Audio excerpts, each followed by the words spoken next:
early 20th century board game have to do with Call of Duty Modern Warfare. Both are games people used to train children to dehumanize a certain religious group. And those children would grow up to participate in the genocide of said religious group. This particular artifact is a 1984 re-release of the 1927 German board game Trap the Cap, or Fang den Hut, in which players are tasked with collecting cones that represent these little guys wearing pointy hats, which everyone in Germany at the time would understand to be stand-ins for Jews. This because, as I discuss in Genocide Bad, since the Fourth Council of the Lateran in 1215 and continuing for up to 500 years after that, Jews in many parts of Europe were forced to wear a pointed hat to distinguish themselves from Christians and prevent any damnable mixing between the religious peoples.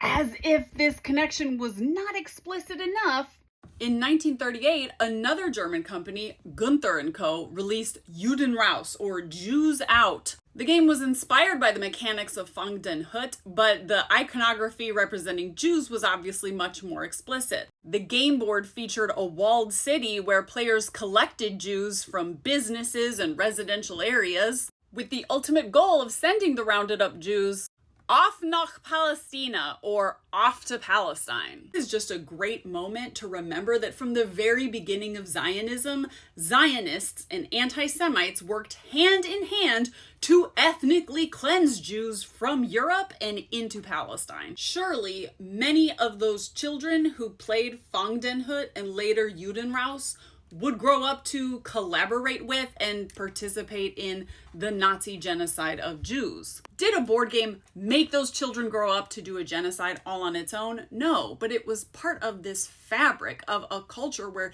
the dehumanization of Jews was justified and normalized in all avenues of media and politics. And if you're thinking, oh my gosh, this is so barbaric, like here in the US today, we would never have our children playing games that normalize something like ethnic cleansing and genocide. Have I got news for you? We have games that make Judenraus look like child's play. As early as the 1990s, the US embraced video games as a new tool for recruiting people into the US military. They spent more than $30 million developing America's Army, a video game that was explicitly designed to recruit children to join the wars in Iraq and Afghanistan. And while the US military did not directly develop it, it has a long and meshed history with the far more popular franchise Call of Duty Modern Warfare. And both the Modern Warfare and America's Army titles take place in fictional Middle Eastern countries. But there's nothing fictional about the Arabic writing that is ubiquitous on the sets of these video games, or the fact that the enemy combatants running endlessly into your gunfire are screaming Allah Akbar. The race and religion of these enemies was not fictional. They were very clearly Arab Muslims.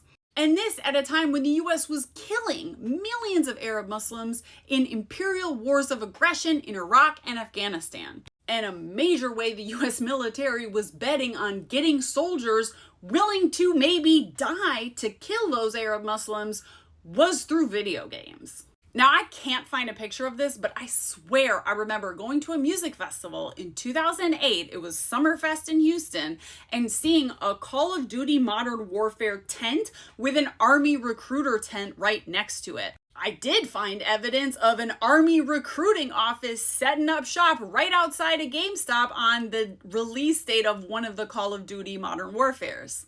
Now, in a sort of one-to-one causal way, is playing a game, whether it's a board game or a video game, going to make someone run out and do a genocide? No. But propaganda has uses. That's why empires use it. Propaganda trains us to dehumanize certain groups of people, so we'll accept their persecution and sometimes mass slaughter. Call of Duty Modern Warfare was by far the most popular video game in 2007. It smashed all kinds of records. And it's just one example in a vast media landscape that was dehumanizing Arabs and Muslims at the time. For lots more examples, check out the book and documentary Real Bad Arabs by Jack Sheehan. And I don't think that most non-Muslim, non-Arab people in the West have actually deconstructed the racism they have towards these groups. The propaganda goes really, really deep.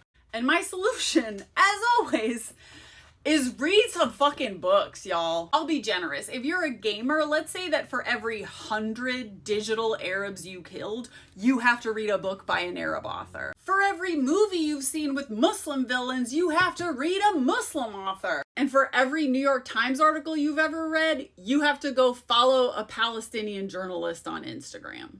And please populate the comments with other examples of anti-Arab and anti-Muslim propaganda that you remember from growing up.